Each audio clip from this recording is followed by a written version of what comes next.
2002ஆம் ஆண்டு 24ஆம் ஆண்டு நலம்புரி நன்மைகளின் சட்டத்தின் கீழ் இந்த சமூக பாதுகாப்பு வலுவூட்டல் கூடாக இந்த திட்டம் அறிமுகப்படுத்தப்பட்டிருந்தாலும் 2023ஆம் ஆண்டு ஜூலை 1ஆம் தேதி நடைமுறைப்படுத்தப்பட்ட அஸ்வஸ்வ திட்டமானது எமது அரசாங்கம் வந்த போதும் இது இடைநிறுத்தப்படும் காலம் இருந்த போதும் இந்த நாட்டின் பொருளாதார நிலைகளை கருத்தில் கொண்டு எமது அரசாங்கமானது திரும்பவும் 2025ஆம் ஆண்டு மார்ச் மாதம் இதை நீடித்திருந்தது. அதே நேரம் அங்கத்தவர்களின் எண்ணிக்கையை அதிகரித்து இந்த நாட்டின் பொருளாதார நிலைமைகளுக்கு ஏற்ற வகையில் அஸ்வச பெறுகின்ற ஏழை குடும்பங்களான 9,60,000 பேருக்கு 10,000 ரூபா கொடுப்பனவுகளை நாங்கள் வழங்குகின்றோம். அதே நேரம் எமது அரசாங்கம் 4,80,000 குடும்பங்கள் மிகவும் வறிய குடும்பங்களுக்கு 17,500 ரூபாயை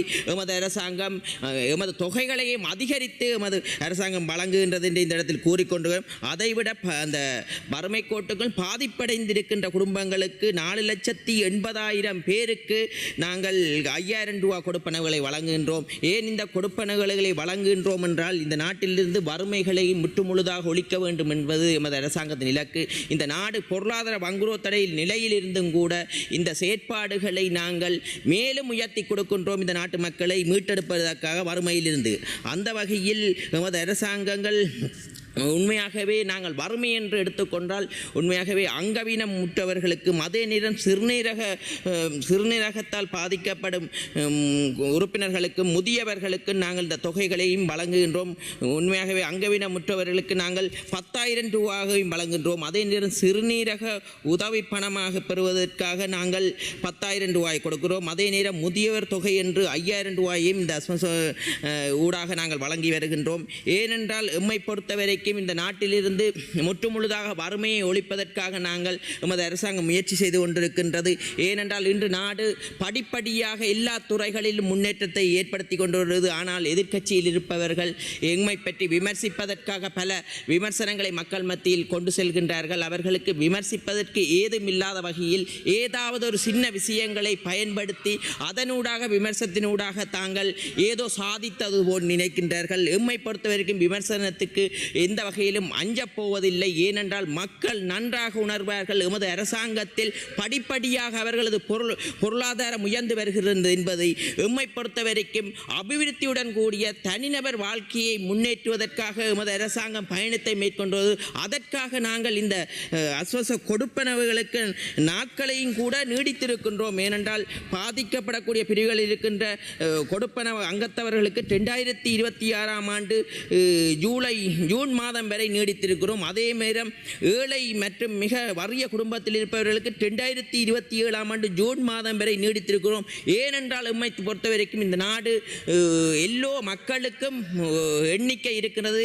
தன் கையால் குத்துக்கரணம் அடிக்க வேண்டும், தாங்கள் உழைத்து முன்னேற வேண்டும்.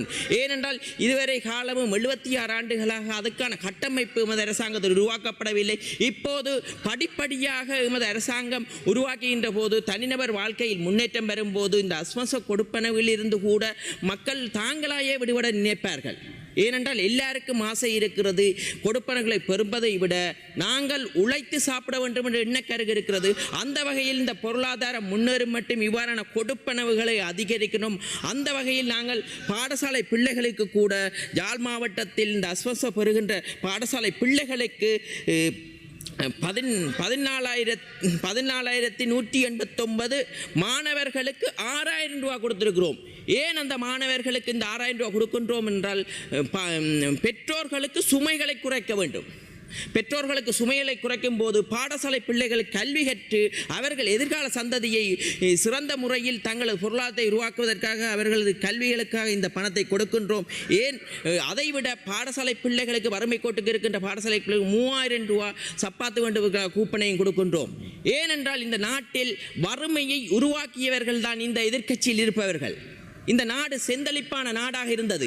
ஒரு காலத்தில் சிங்கப்பூரை, இலங்கையை பார்த்து சிங்கப்பூர் வளர்ந்தது. என்று நாங்கள் கீழே போயிருக்கிறோம். இந்த நாட்டை வங்குரோத்தடைய செய்தவர்கள் தான் இந்த எதிர்க்கட்சியில் இருப்பவர்கள். இந்த உச்ச நீதிமன்றங்களே கூறுகிறது இந்த வங்குரோத்தடைய செய்தவர்கள் யார் என்று வெளிப்படுத்தி இருக்கிறது. அந்த வகையில் இந்த ஆண்டானது அரசு துறைகள் எல்லாமே முன்னோக்கி நகர்ந்திருக்கிறது, லாப நோக்கி நகர்ந்திருக்கிறது. எமக்கு தெரியும் எமது நாட்டை, இந்த நாடு என்பதை வளமான நாட்டை உருவாக்க முடியும். இந்த இலங்கை என்பது அனைத்து வளங்களும் நிறைந்த நாடு, கடல் வளம், மலை வளம். அதற்காக நாங்கள் ஒன்றை கூறுகிறோம், அதற்கான பயணத்தை தான் தேசிய மக்கள் சக்தி இன்று மேற்கொண்டிருக்கிறது. ஆனால் நாங்கள் ஒன்றை கூறுகிறோம், ஒரு சிலர் கூறுகிறார்கள் நாங்கள் செய்யும் செயற்பாடுகள் ஒரு நாளில் ஏதோ இந்த நாடு முன்னேறிவிடும் என்று. நாங்கள் அதை பயணத்தை மேற்கொள்ளும் போது படிப்படியாக மக்களுக்கு நம்பிக்கை வருகிறது. அதனூடாக அந்த நம்பிக்கை பலமூடாக எமது அரசாங்கத்தின் மீது மக்கள் அணிதிரள தவிர்க்க முடியாது. ஏனென்றால் எல்லா மக்களும் வாக்களிக்கிறது தங்களது தனிப்பட்ட வாழ்க்கையில் முன்னேற்றத்தை கொண்டு வர வேண்டும் என்று. வீதிகள் போடத்தான் வேண்டும், தொழிற்சாலைகள் உருவாகத்தான் வேண்டும். ஆனால் முன்னைய காலத்தில் ஒரு பக்கச்சார்பான அபிவிருத்திகள் தான் இருந்தது. ஏனென்றால் கூடுதலாக வடமாகாணத்தை புறக்கணித்து இருந்தார்கள். சிறந்த தொழிற்சாலைகளிலே நாங்கள் 21ஆம் தேதி பரந்தன் இரசாயன தொழிற்சாலையை ஆரம்பிக்கின்றோம். இந்த நாளைய தினம் அதற்கான அடிக்கலை நாட்டுகின்றோம். ஏனென்றால் அங்கே வடமாகாணத்தில் எந்த வகையிலும் உண்மையான தொழிற்சாலைகள் உருவாக்கப்படவில்லை, வேலைவாய்ப்பு உருவாக்கவில்லை. அங்கே பெரும்பாலானவர்கள் கூலி தொழிலாளிகளாகவும் அதே நேரம் ஏதோ முறை சார்ந்த முறைசாரா தொழில்களில் ஈடுபட்டு வருகிறார்கள். அந்த வகையில் எமது அரசாங்கமானது வடபகுதியில் அதிகமான கரிசனை கொண்டிருக்கிறது. எமது நாட்டின் ஜனாதிபதி அவர்களும் அங்கே வரும்போது உணர்ந்து கொண்டார். அங்கே பலரும் கூறியிருக்கிறார் அங்கே பல தொழிற்சாலைகள் உருவாக்க வேண்டும் என்று. ஏனென்றால் முன்னே அரசாங்கம் ஒரு கண்ணோட்டத்தில் தான் பார்த்தது. இப்போது எமது அரசாங்கம் எல்லா மக்களையும் ஒரே கண்ணோட்டத்தில் பார்க்கின்றது. அதனால் தான் வடமாகாணத்தில் அதிகளவான செல்வாக்கு இந்த ஜனாதிபதிக்கு கிடைத்திருந்தது. ஜனாதிபதியை கூட மக்கள் தான் பாதுகாக்கிறார்கள். மக்கள் உணர்ந்து அதன் ஊடாக என்று மக்கள் அனைத்து மக்களும் உணர்கிறார்கள். இது இலங்கை என்பது தமிழ், சிங்கள, அனைவருக்குமான நாடென்றது. அந்த வகையில் எமது நாடானது படிப்படியாக முன்னேறி சிறந்த இடத்தில் வரும். அதே போன்று வடமாகாணத்தையும், ஏனென்றால் யுத்தத்தால் பாதிக்கப்பட்டிருக்கிறது, முன்னே அரசாங்கங்கள் வடமாகாணத்தை கண்டுகொள்ளவில்லை. ஆனால் எமது அரசாங்கம் வடமாகாணத்துக்கு கூடுதலான நிதியை ஒதுக்கி அதிகளவான தொழிற்சாலை உருவாக்கி அந்த பகுதி மக்களையும் ஏனைய பிரதேச மக்கள் போல் கண்காணித்து சிறந்த முறையில் பொருளாதார அபிவிருத்திக்கு மேற்கொள்கிறது. இவ்வாறான தொழிற்சாலை ஏற்படும் போது அங்கே இருக்கும் வறுமைகள் குறையும் போது அரசாங்கத்துக்கான சுமைகளும் குறையும் எதிர்காலத்தில். ஏனென்றால் எவரும் தன் கையால் குத்துக்கரணம் அடிக்கத்தான் யோசிப்பார்கள், யாரிடம் கையேந்த.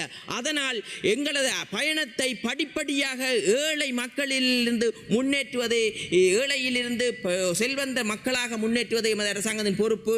அந்த வகையில் இப்போது வறிய மக்களை உருவாக்கியவர்களுக்காக நாங்கள் அஸ்வச கொடுப்பனர்களை நீடித்திருக்கோம், காலத்தை நீடித்திருக்கோம். எதிர்வரும் காலத்தில் எமது பிரதேசமானது வறுமையிலிருந்து நீங்கும் என்று கூறி மேலதிக செய்திகளுக்காக எமது யூடியூப் தளத்தை சப்ஸ்கிரைப் செய்யுங்கள்.